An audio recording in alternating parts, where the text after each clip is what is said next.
Olá, boa tarde. Meu bate-papo de hoje aqui no programa Resenha é com o empresário Eduardo Andrade. Eduardo, seja bem-vindo, tudo bem? Muito obrigado. Obrigado a você. Grande satisfação estar aqui, obrigado pelo convite. Boa tarde para todos os telespectadores e espero que a gente possa desenvolver hoje um papo bem interessante sobre a nossa economia e os principais pontos de melhoria que nós devemos desenvolver para o nosso estado, para a nossa sociedade como um todo. Perfeito. Você atua num setor que é um setor importante da economia, que é o setor de vestuário. Correto. Né? A gente não deixa de usar, né, a roupa, a camisa, a calça, o vestido, a saia, enfim. O setor que tu atua, você tem sofrido com a crise que o país vem vivendo nos últimos 5 anos? Isso é um sintoma muito forte que nós encontramos hoje de maneira bem acentuada, sobretudo no ramo do vestuário, né? Pois nós encontramos as grandes marcas que antigamente eram detentoras de uma exclusividade muito fechada, onde hoje a gente já vê que elas estão abertas para novas lojas, para novos empreendedores terem acesso a essas marcas e compor o seu portfólio de marcas internos, né? E aí essa construção a gente já entende que a demanda deu uma diminuída, teve uma retração econômica de consumo para esses produtos e aí eles têm que trazer uma demanda um pouco maior dentro do mercado. E isso é reflexo da baixa mesmo do consumo como um todo, inclusive supermercadistas têm esse problema, pessoas donas de postos de combustível têm esse problema, pequenos produtores têm esse problema. Sim, uma retração da economia no modo geral, né? Na verdade, né? A grande recessão famosa, né? Mas assim, dá para datar isso? Desde quando vocês vêm sofrendo com essa crise? Tem um período mais específico que ficou difícil para vocês, efetivamente? Esses dados, esses números, eles vêm tendo essa decrescência de 2015 para cá com maior visibilidade, né? E nós vemos da forma que hoje está sendo posto, os grandes centros com população mais elevada, população mais volumosa, têm sofrido um ponto de diminuição de negócios abertos, fechamento de empresas e falência de empresas realmente. E aí a gente vê as grandes avenidas hoje estão mesmo vazias, com pontos comerciais que estão vazios, com as lojas de shopping e lojas inclusive de galerias também estão vazias e cada vez mais está aumentando e menos pessoas dispostas a fazer novos investimentos, a entrar no mercado competitivo de maneira competitiva, alguns produtos aumentando bastante de preço, a composição de importação e exportação por conta de câmbio está invalidando muitos produtos e muito comércio exterior de entrada e saída de produtos. Então a gente vê que tem essa retração e as pessoas com uma desconfiança no mercado, então quem tem dinheiro está com dinheiro guardado e não está dispondo a investir e girar a economia. Você falou de um setor que é importante, por exemplo, para o teu negócio. Quer dizer, o shopping center é fundamental no setor do vestuário, por exemplo. Boa parte, se comprou um shopping, boa parte dele está no setor de vestuário. E aí você fala, por exemplo, de shoppings na cidade que realizaram expansão, shoppings foram recentemente inaugurados, enfim. E você tem um monte de loja fechada, né? O que lojas que fecharam também nesse período. Não havia, Eduardo, uma percepção, uma compreensão que essa crise podia chegar, ou aquilo foi uma aposta de que eu podia virar essa moedinha, virar essa chave e ter de novo o processo de crescimento? Infelizmente as pessoas estavam em negócios. Os negócios não começaram, na verdade, a não dar o retorno que dava anteriormente. E aí é um organismo vivo, né? Uma empresa é um organismo vivo, precisa de uma entrada de oxigênio para se respirar lá dentro, sobrar um pouquinho, que é o que faz com que o dono da empresa tenha lucro, o empresário. Isso que gera faturamento. Exatamente. Isso que gera faturamento. Exato. Quer dizer, e aí esse decréscimo, assim, essa queda tem de fato... Porque os custos até aumentaram. Alguns aluguéis aumentaram, alguns custos também de mão de obra aumentaram, custos como energia, a gente vê aquela tarifa de bandeira vermelha também eleva os custos, telefonia, custos com segurança, que quando você tem uma diminuição de recursos destinados para a sociedade, para essas pessoas, então você aumenta, querendo ou não, a marginalidade, então tem que ter um custo maior com segurança. As alíquotas estaduais, municipais e federais de impostos, elas continuam com a mesma base, então como é que você tem uma demanda diminuída, retraída, com um aumento de custos e assim, como é que se mantém no mercado? É muito difícil, é um desafio absurdo. E como sair desse lugar? Como sair dessa crise? Como sair desse momento? Assim, qual perspectiva vocês têm, o setor de vocês, de ter um crescimento, de ter uma perspectiva, digamos, de média para boa? Hoje nós encontramos a política como um ponto de alavancagem desse setor, não só desse setor de vestuário, nem só do comércio em geral, mas inclusive dos industriais. Eu conheço pessoas do ramo industrial que têm uma capacidade de aumentar a sua produção, de aumentar a capacidade de gerar tanto riqueza como mão de obra, e tem essa mão de obra para desenvolver esse trabalho, porém eles estão argolados na demanda, no consumo. O consumo foi diminuído e aí eles têm uma alta capacidade de produção e ficam ali expostos sem poder aumentar a sua capacidade de produção. E aí essa linha como um todo. O Estado, quando a gente teve a saída de Dilma para a entrada de Temer, houve ali um acesso de pessoas que estavam com esse dinheiro já retraído desde o início da recessão com a reeleição da Dilma. Então ali já teve as pessoas que tiveram seus recursos, continuaram com eles guardados sem botar para circulação, para circular em novos negócios, em outros aportes, e ficaram presos ou à poupança ou somente por aplicações. E esses recursos, quando eles não estão na sociedade... Quando não circulam, quando não está gerando emprego, não está gerando renda, eles não estão crescendo em exponenciais maiores, que não seja de 1% ou de 0,6%, que é o que está rendendo... 1% é quando está em CDB, alguma coisa do tipo. E 0,6%, 0,4% é quando está numa poupança. E já é diferente do negócio, que dá 10%, dá 12%, 14%, até 50%, dependendo do ramo de negócio. Isso investido no empreendimento, no negócio... E tem a renda acessória, né? Porque não é uma renda direta. Se deu 10%, mas também teve o funcionário, teve o gerente, teve o dono do estacionamento, teve assim, a rede de trabalho que está ali em volta desse negócio. E aí, com um novo modelo político sendo implementado, novas políticas econômicas, a gente trazendo um novo modelo tributário para ser colocado em vigência no nosso país, isso gera a credibilidade, tanto no país, isso gera a vinda de capital exterior para vir ser colocado dentro do nosso país, e aí vai gerar essas demandas, gera logística, que gera crescimento de novas vias, até mesmo um aporte financeiro para a infraestrutura, que é o que mais a gente precisa, trazer vias de rodovias, vias, a parte marítima, que nós temos um dos maiores litorais em extensão do planeta Terra, do nosso país.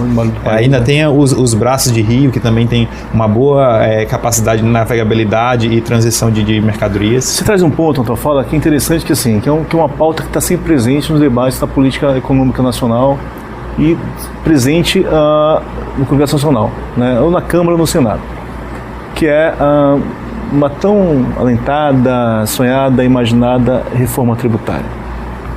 Você imagina que a reforma pode ser um caminho, né, de aliviar essas dores, ou ela pode trazer outros complicadores que não efetivamente ter um mercado mais pulsante, um mercado mais efetivo, que de fato você consiga fazer investimento, gerar emprego e renda?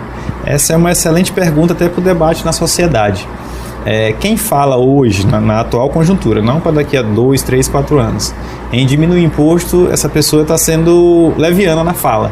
Porque como você não tem um acesso ao que está sendo cobrado pelo contribuinte, hoje não se sabe quais são as alíquotas, para onde elas vão, qual é o conjunto de imposto que vai fazer a política pública para a saúde, para a educação. Então é um emaranhado de fios. Então quando a gente simplifica a carga tributária, tipo, pega um conjunto de 10 impostos, transforma em um, e esse a gente segmenta cada das suas porcentagens para cada segmento, e aí a gente coloca uma controladoria dentro desses recursos para saber se esse dinheiro sai da esfera federal e chega à esfera municipal. Efetivamente chega ao município, por exemplo, por percentual que está previsto. Exatamente. Sai do Ministério de Infraestrutura de cidades, um palmo de asfalto, chega no município 2 dedos, quando não vai só pissarra, ou então nem aquela famosa... E o resto desse palmo fica por onde, Eduardo?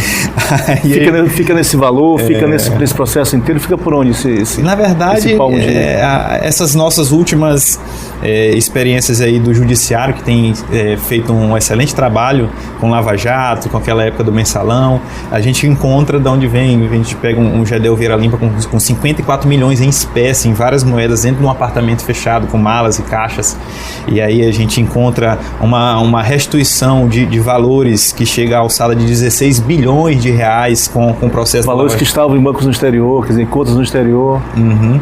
E aí a gente vê que uma Bolsa Família que atende 54 milhões de pessoas tem o orçamento de 17 bilhões e a gente vê que uma pequena investigação ela consegue restituir para os cofres públicos 16 bilhões de reais.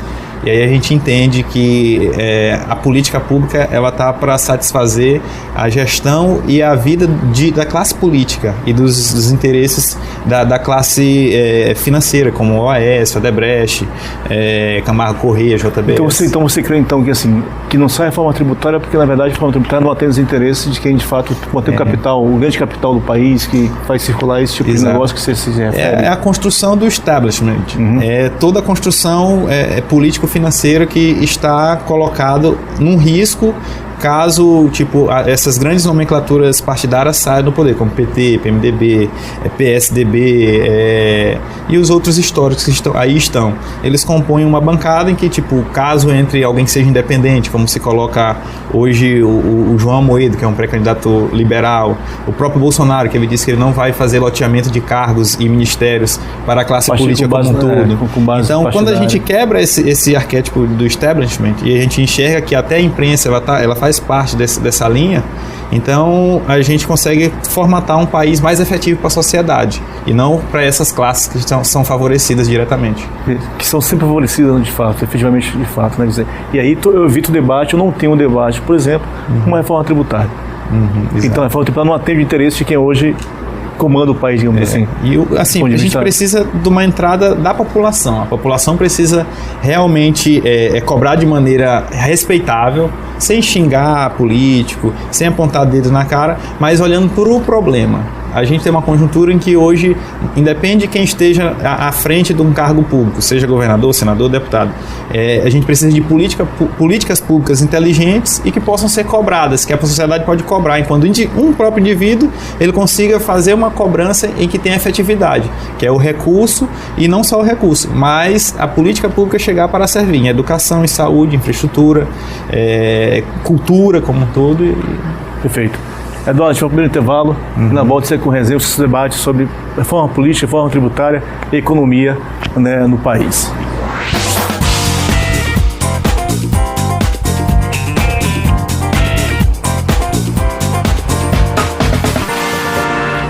A gente volta para o programa Resenha, aqui ao meu lado eu converso com o empresário Eduardo Andrade sobre reforma tributária, sobre a economia brasileira, sobre quais os caminhos a gente pode seguir e tentar aliviar, achar algo mais satisfatório para a população brasileira, enfim. A gente conversava no bloco anterior, Eduardo, sobre a reforma tributária. Você deu suas impressões sobre a reforma tributária. Mesmo com o momento de crise que a gente vive no país, né, ainda que o Congresso não possa votar uma série de coisas com a intervenção no Rio de Janeiro, você acha que esse Congresso atual, ou uma próxima legislatura, terá condições de pensar, de trabalhar, de discutir, de debater uma reforma tributária que tanto se comenta e se fala no Brasil? A gente primeiro deve pensar em substituições. Hoje, o modelo político partidário que existe no Brasil, ele pouco dá a possibilidade de uma inserção de um novo nome, e mesmo que esse novo nome seja inserido, que ele tenha a capacidade de disputar de maneira da competitividade isonômica. É muito difícil. Quando a gente encontra hoje com esses a saída, o impeachment da Dilma, isso ali teve um toma lá da cá político, que aumentou-se o fundo partidário para 2,6 bilhões e que esse fundo partidário fica nos 3 principais partidos, que é PT, PSDB e PMDB. Mais de 90% do recurso fica destinado apenas para essas 3 siglas.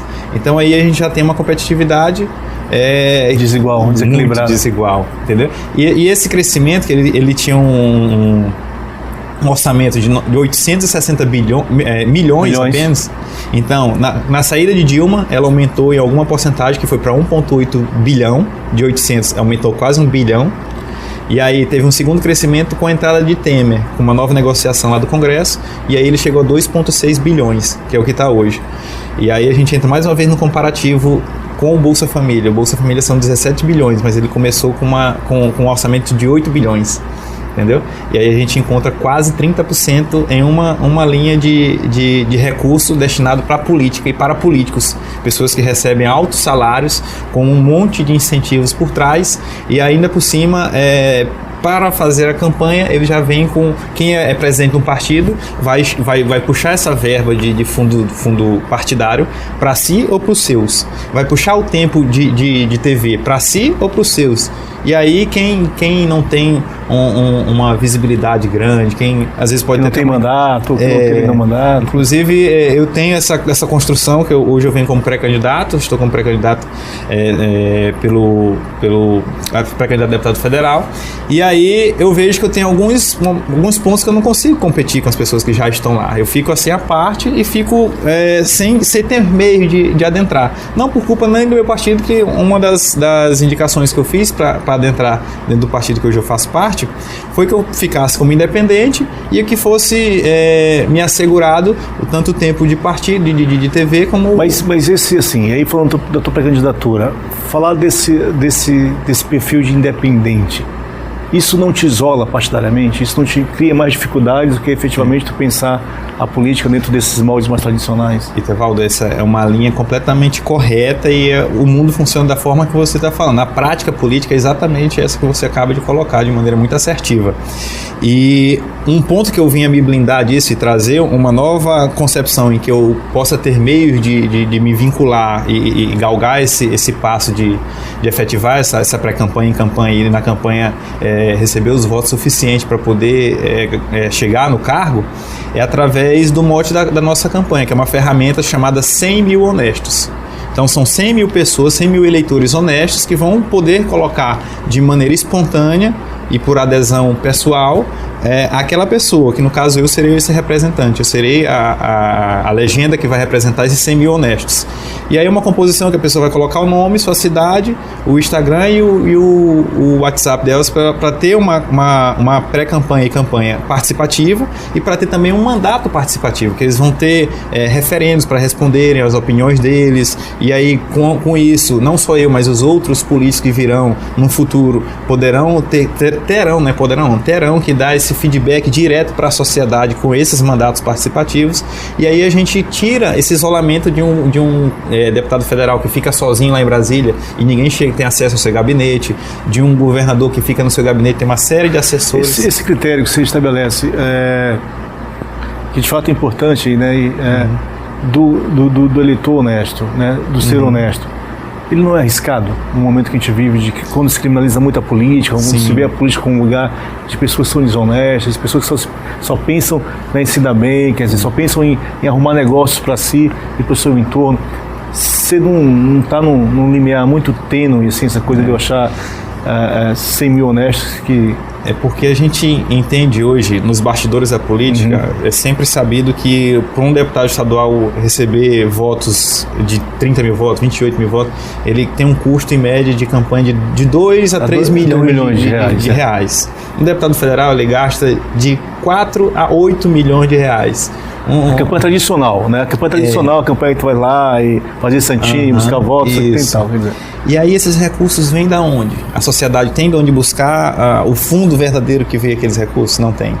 Alguém que coloca esse volume de recursos, para qual finalidade que tem? Como a pessoa vai ter um retorno desse valor colocado?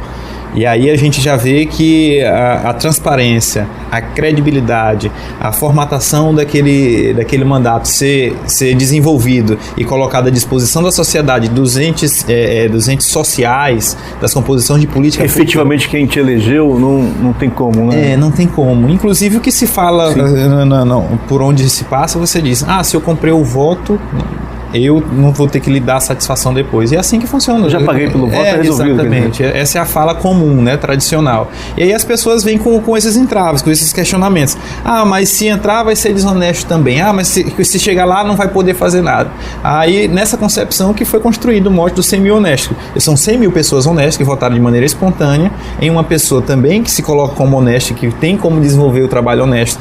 E essas 100 mil pessoas vão cobrar essa honestidade desse candidato por uma campanha de baixo custo e um mandato participativo em que elas têm vez e voz. Não é um mandato isolado como acontece. São 18 deputados federais e se alguém entrar em contato por e-mail, dificilmente tem um retorno. Se entrar em contato por telefone, fala-se só com assessores. Quando fala, se vai pessoalmente, um segurança, alguma coisa, não tem como ter acesso. Então são pessoas praticamente inacessíveis. E o político, como é tradicionalmente conhecido, ele só é acessível de 2 em 2 anos, que a cada 2 anos, a cada biênio tem uma eleição municipal ou de estadual federal. E aí nessa construção como um todo, a gente tem que quebrar essas barreiras, a gente tem que trazer o povo bem perto, tem que estar perto para poder cobrar. Tipo, a gente vê que grande parte da classe política não pode andar de avião comercial de carreira. Eles sofrem retaliações, inclusive secretários, ministros e outras pessoas vinculadas ao meio político, empresários também. E aí essa construção social se desfaz. Agora, Eduardo, como construir isso socialmente, assim, e pensar isso a partir pro voto efetivamente, num momento de tanto descrédito da classe política brasileira, num momento de tanta desconfiança da política nacional? Como é que você contagia as pessoas numa perspectiva de votar em alguém que é novo, em alguém que não tem mandato, né, numa lógica completamente distinta daquela que é da política tradicional? Eu tenho 2 naturezas, uma de formação, que sou fisioterapeuta, e aí na área da saúde a gente tem dores e o tratamento para essas dores. E a outra é empresarial, em que quando você tem poucos recursos, você tem que gerir esses recursos de maneira melhor otimizada, com um custo-benefício mais eficiente para as suas demandas e necessidades. Hoje, o modelo público de estatais, o modelo público de assistencialismo, ele permite que você tenha uma falência, que aquela empresa ou aquele setor esteja dando prejuízo, e aí vem com o dinheiro do contribuinte e coloca-se mais valor. E não melhora-se a efetividade e a objetividade dos recursos para ter um retorno. E aí, quando a gente tem um recurso infinito, quem é que vai melhorar a ordem pública? Ninguém. E aí a gente vê que esses recursos eles voltam, a gente consegue enxergar que eles voltam em campanhas de alguns candidatos a ABC. A gente sabe que estava vinculado àquela secretaria não fez uma boa assistência e não desenvolveu um bom trabalho para a sociedade. Aí a gente vê que tudo está linkado. E aí quando a gente quebra esse meandre, em que alguém não é financiado nem pelo governo, nem por empresas, grandes conglomerados financeiros, como empreiteiras, como até empresas de telefonia, empresas do setor de farmacêutico, empresas do setor aviação, agronegócio, plano de saúde. Quando a gente vê que está fora desse sistema, ele pode ser autônomo, ele tem que ser autônomo. Se ele for querer galgar outros passos, ele sai da política e ainda assim tem um cenário mais ainda incisivo, que hoje tivemos a construção inicial em 2013 da prisão de alguns políticos como José Disseu, a cúpula do PT como um todo, Marcos Valério, e aí ali foram presos de um pequeno grupo, de um desfalque de 256 milhões na época do mensalão, e aí tivemos esse grande avanço que já foi a Lava Jato, que prendeu-se corruptos e corruptores. Então você já fez 2 linhas, então você já atingiu pessoas inatingíveis, como o bilionário dono de grandes negócios fora do Brasil da Odebrecht, Marcelo Odebrecht, o pessoal da JBS, que inclusive pegou-se grandes recursos de fundos que era de financiamento para o negócio de muitas pessoas, muitas famílias, e ficou só num grupo JBS, que foram aqueles grandes empréstimos fraudulentos no BNDES para a empresa. E aí a gente vê que essa construção toda, ela está vinculada com, tipo, a JBS tinha bancadas deles lá, o pessoal da Odebrecht tinha bancada dele, o pessoal da OAS, então, esse cenário assim, tão desfavorável, tão contaminado, né, na política, o que faz tu olhar para esse lugar assim, eu quero ser parlamentar, eu quero ser parlamentar, e no momento inclusive que nós da imprensa, ajudamos a criminalizar bastante a política também, que assim, a gente tem uma parcela de contribuição razoável nesse processo, que é que a gente mistura isso tudo e a gente não tem compreensão de que dá para separar o joio do trigo e a boa política nesse contexto. Mas o que faz, sim, um jovem como você, um empresário como você, olhar para a política assim, eu sou pré-candidato a federal, eu quero ir para o Congresso Nacional? É justamente a minha capacidade de ter credibilidade, de representar o novo e ser o novo. Quando você disse até que eu falei das dores, eu acabei nem entrando no problema. Eu sou cristão, tem uma composição familiar também cristã, de valores, e para a gente encontrar esses 100 mil honestos, a gente está adentrando fortemente em igrejas protestantes, de várias denominações, Batista, Assembleia, Quadrangular, Presbiteriana, várias, em todo o nosso estado, dos 217 municípios, já fomos pessoalmente em 92 municípios, dentro de 56 bairros, dos 526 bairros de São Luís, já fomos a 56, e nessa construção como um todo, essas pessoas têm os princípios dela, essas pessoas têm os valores dela, essas pessoas têm todo um arquétipo social em que elas querem se sentir representadas, e aí eu posso fazer isso de maneira natural e transparente, não é uma forma que eu não tenho composições, eu prefiro trabalhar, eu sei como é que uma empresa gera recursos e gera riquezas pra gente. Se eu tivesse um valor de 6 a 8 milhões para investir em alguma coisa, eu investi numa empresa e digo, fora do Brasil, com a atual conjuntura econômica, não teria como investir esse alto valor no Brasil. Sobretudo, muito menos na política, que é tão arriscado. E assim, vai me trazer, se eu for agir da forma da velha política, da política da cadeia, eu não nasci para isso. Eu nasci para ser honesto, nasci para andar sempre com o meu queixo erguido, com os valores da minha mãe e meu filho, ter orgulho de mim, mudar a minha nação e ser o reflexo e ter esse legado para minha vida. Mesmo isso sendo no PRB? Mesmo no PRB. Um partido que tem envolvimento, que tem nesse lugar também essa dificuldade de... Mas assim, é um partido que me deu liberdade, é um partido que quer construir esse novo tempo, e inclusive com a pré-candidatura do presidente Flávio Rocha, de pré-candidato à presidência Flávio Rocha, que é o presidente da Riachuelo, que está no mesmo ramo de investimento do vestuário que o meu. E assim, são composições que foram puramente coincidências, não foi nada buscado, ou pensado, ou arquitetado. Eduardo, muito obrigado. Prazer, boa sorte, tudo de bom para você. Eu volto na próxima sexta-feira, após o programa Zé Cirilo. Resenha, até lá.